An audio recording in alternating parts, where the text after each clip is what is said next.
Hi everybody, welcome to my channel. I can't actually believe I'm saying that again, but here we are. I feel like I gave up trying to do YouTube so many times, but I keep coming back. So recently I've somehow managed to gain a small following on my TikTok page. My page is called Case Rundown. I also have another TikTok called Alanya Harmony. I'll link them both here. For my first video on my YouTube channel, I wanted to go over a case that I find personally really interesting and one that I feel I know the most about.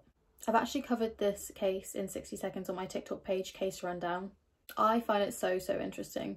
And that case is called the Alphabet Murders. This is an unsolved case, so don't take any of the suspects set in stone because it's unsolved, and if they definitely committed it, they would be in prison. Let's get straight into the video, and I hope you enjoy it as much as I do in a non-weird way.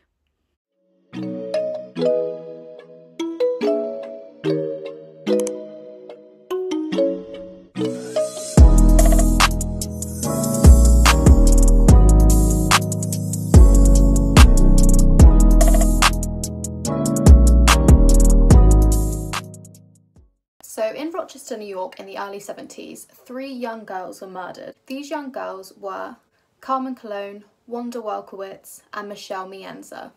You may notice upon hearing just their names that they have one thing in common.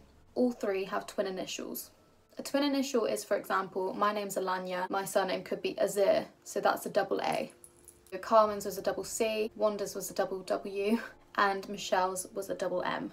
This is largely how the Alphabet Murders got their name, the Alphabet Murders. Another reason which enhances the alphabet theory is the fact that the bodies of these girls were found in towns beginning with the same letter as their name. So my name, for example, Alanya Azir, was found in Alkowitz, if that was a town. super strange. So because these crimes happened a long time ago, Rochester was a lot more calm, so there wasn't as much crime. It's the kind of place where you could leave your door unlocked, apparently, where kids would walk themselves to school and so on. So it's a pretty nice place to live. This is Carmen Cologne. As you can see, she's really pretty with brunette hair and brown eyes. She was Puerto Rican and was just 10 years old when she was murdered. Carmen was living between her mum's house and her grandparents' house. Occasionally her grandmother would send her to the pharmacy to pick up a prescription. This wasn't out of the blue for Carmen to be doing this. It was fairly normal, as in she'd done it a few times and knew the route there. I mean, it wasn't crazy for her to be going there. Like I said, Rochester was pretty safe at the time, and what happened was completely crazy. This happened on November 16th at 4:20. Upon entering the pharmacy, Carmen went up to collect the prescription as normal, and the person behind the counter noticed she seemed as though she was in a rush. They told her it'd be around half an hour wait, and Carmen said, I've got to go, and rushed out. Later on, around 7:20, her family reported her missing, as you would. Police sent out a search party. However, this was not the last time she was sighted. One thing to note in the disappearance and murder of Carmen, the fact that she was spotted by numerous motorists on the Interstate 490, running away from a car. She was reportedly naked from the waist down, running away from a car. Now, what really baffles me is the fact that nobody stopped. Nobody stopped to help or see what was happening. He was apparently desperately trying to flag down a vehicle for help, yet no one stopped. A lot of the motorists that have reported this have sort of said that it seemed like it was a family member or someone she knew.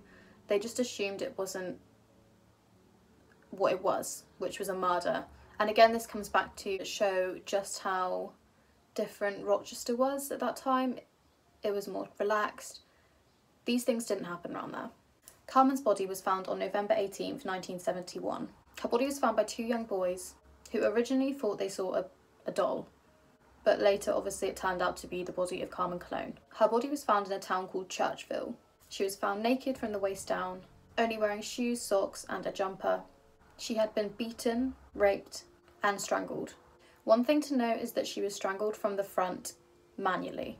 You'll realise why this needs to be noted once I've spoken about the other 2 girls, but please keep that in mind. This is Wanda Welkowitz. As you can see, she is a pretty redhead. She was 11 years old when she was murdered.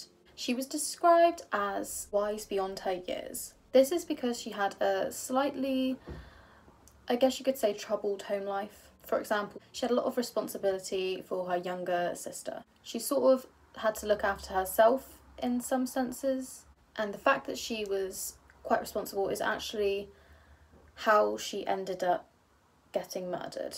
So on April 2nd, 1973, this is around a year and a half after Carmen Cologne, Wanda's mother sent her to go to the store to get supplies. This was again a normal thing. Her and her little sister would take it in turns, going to the store and picking up groceries, supplies, etc. She got to the store fine. The cashier specifically remembers seeing Wanda and noting that she was picking up loads of supplies and had a big heavy bag. Wanda was also witnessed leaving the store. 1 minute she was there, the next minute she was gone. When it came to Wanda's mother's attention that Wanda hadn't returned home, she sent her younger sister to go and find her. I mean, that's not what I'd do, but you know, once her younger sister confirmed that Wanda wasn't still at the store and was nowhere to be seen, her mother called the police. From there, a search effort commenced. Wanda wasn't seen again until the 3rd of April. This was when her body was found. Her body was found by a policeman doing his daily patrol in a town called Webster. She was found face down, fully clothed, but strangled with a belt from behind rather than manually. So that is the difference between hers and Carmen's. She had also been raped and assaulted. On the autopsy, it had been discovered that she had custard ice cream in her stomach, which is weird because they didn't sell custard at the store that Wanda had previously visited, and her mother is convinced she didn't feed her any custard. This must have meant the killer fed her. So I've actually got changed because I got a migraine mid-video recording. Typical. I'm just going to continue where I left off, but in a different outfit. So the next victim was Michelle Mienza. Michelle was 11 years old when she was murdered. As a person, she was a really sweet, bubbly girl. However, she did suffer horrendous bullying, and this is probably because she was a tiny bit bigger than the other girls and a tiny bit overweight. She lived at home in Rochester with her 2 younger sisters and her mum. Her mum was quite protective over her and very rarely let her walk home from school. However, on this occasion, her mum let her walk home from school on her own, which I'm sure is a decision that you'd definitely regret. So she left school around 3:15. However, because she was such a sweet girl, she didn't go straight home. She went to the plaza where her mum had previously left her purse. She went to go and pick it up as a favour. However, following that, Michelle never turned up at home. Michelle's mum was very protective, as I said, so around 5 p.m. she called the police. So 2 days later, Michelle's body was discovered. Her body was discovered in a town called Mayston. She was fully clothed, was strangled from behind and sexually assaulted. When the police found the body, they described it as if it had been thrown from a car. The evidence found on Michelle was very limited. They found cat hairs on her clothes and a fingerprint on her boot. However, there was actually a sighting of Michelle. A woman allegedly reported that she saw Michelle and a man at a burger place. This is a good spot because when they were doing the autopsy, they actually discovered she had the contents of a hamburger in her stomach. This was not given to her at school or by her family, so it could have only been given to her by her murderer. Another key bit of evidence to note is the cat's hairs. These were also found at Wanda Walkowitz's murder. However, they weren't found at Carmen Cologne's. So now I'm going to talk a little bit about the suspects. There have been a few over the years, however nobody has ever been convicted. The first suspect I'm going to talk about is Miguel Colon. This is Carmen's uncle. He was a strong suspect just for her murder alone. When speaking in relation to all 3 of the murders, he is definitely ruled out. So there were several differences between the 3 girls' murders, but more so from Wanda's and Michelle's to Carmen's. In Carmen's murder, it seemed a lot more personal. She had been strangled from the front manually, which is more of a personal approach anyway, as well as beaten a lot more. She was left face up in more of a humiliating position. The murderer also allowed Michelle and Wanda to get changed or get redressed before he killed them, whereas Carmen wasn't able to do this. So you can sort of see a pattern of differences from their murders to hers. The evidence against Miguel is quite strong. When police searched his car, they had found that it had been extensively cleaned on the outside and the inside. Apparently this was due to him selling it, even though he had only just bought it. He also had no confirmed alibi for the time of Carmen's murder. Another reason why he is a strong suspect for Carmen's murder is that he moved to Puerto Rico shortly after it happened, and he allegedly said to a friend he had made a mistake in Rochester and needed to move away, and Puerto Rico was his choice. there obviously wasn't enough evidence to convict Miguel, and subsequently in 1991 he committed suicide. This was following an unrelated issue.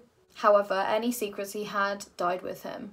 The next suspect in this case is Dennis Tamini. He was a firefighter from Rochester. There were several different reasons why he was a suspect. The main reason being, a few weeks after Michelle's murder, he was caught fleeing the scene of holding a girl at gunpoint. He was fleeing because she wouldn't stop screaming, so he gave up and ran off to try and find an easier target. Upon finding an easier target, the police caught up to him, he ran to his car, and he shot himself in the head. So the police had no chance to apprehend him and question him. Much like Miguel, anything he did know died with him. The fact that he was a firefighter is also of interest because that is sort of a trusted public figure, you could say. Sort of like a police officer or a nurse or a doctor. So he could easily have used his uniform to get the girls in the car. He also lived very close to Michelle Mienza's school. However, due to DNA testing, he was completely ruled out. The next suspect I'm going to speak about is a guy called Kenneth Bianchi. He is also known as one half of the Hillside Stranglers. The Hillside Stranglers were responsible for the deaths of 10 young women. The evidence against him does make him look very guilty, but it is also not enough to charge him. One reason is that much like Dennis Tamini, he had jobs of trusted people. He was an ice cream vendor, an ambulance driver, and a security guard. These are all trusted jobs, and he could have easily used his uniform to create a safe space for the girls and get them into his car. Another reason he is a suspect is actually a forensic one. At Wanda's crime scene, there was some forensic evidence that was left behind that was only able to match 20% of males. He was in this bracket. The next suspect is a guy called Joseph Naso. Another weird coincidence about this, he was actually dubbed as responsible for the alphabet murders of California, in which he murdered 3 prostitutes, their names being Roxanne Rogash, I think I'm saying that right, Pamela Parsons, Tracy Tafoya, and Carmen Colon. Again, a weird coincidence being that one of his victims shares a name with one of the Rochester victims. So the evidence against him. When police searched his home, they found a journal that was described as very disturbing, and in this journal it contained information about how he had actually murdered 10 victims. Subsequently, due to this, 2 more victims were identified, but the other 4 have not been. The other victims were identified as Sarah Dillon and Sharia Patton. These 2 victims did not have double initials. Another reason why he was a suspect is that his sort of MO was the same. He would pick up the women he was going to murder in his car and then murder them, which is similar to how the police believed that the girls were picked up. And another reason is that he was a Rochester native and had lived there for many years. However strong as his case seemed to be, he was subsequently cleared by DNA evidence as well. So to conclude this video, I'm going to talk about what I actually think happened. So if we're going with the theory that the alphabet murders are all linked and the double initials really did mean something, then my theory is that maybe we have to start looking at who works at the schools. Maybe it could be somebody that works at the school that has access to the records, would know the girls' home addresses, know what their home lives are like, know their initials. I truly believe that maybe Michelle and Wanda's murders are related, but Carmen's is not. Just because of the differences between the murders. I believe that Carmen's uncle murdered her, and Michelle and Wanda's is just a true mystery. Please let me know what you think happened to the girls below, and also please can you let me know any tips on how I can make my videos better. If you'd like to do this in private, please feel free to DM me on my Instagram, Alanya Harmony, and be sure to follow my TikTok, Case Rundown, and Alanya Harmony with 2 Ys. I'm also taking case requests, so please let me know below what cases you'd like me to cover. Like I said in the beginning, this is my first video about something like this, so please bear with me. It's all a learning curve, so if any of it was a bit rough, I can improve. Please make sure you like this video and subscribe, and please share it with your friends. Much love, and I hope everyone is staying safe. And RIP to the victims in this case. It is a very sad case, and hopefully in the future it may get solved. There have been cases where they have been solved after 20-30 years of having no perpetrator. I hope you all have lovely days, and I'll see you soon.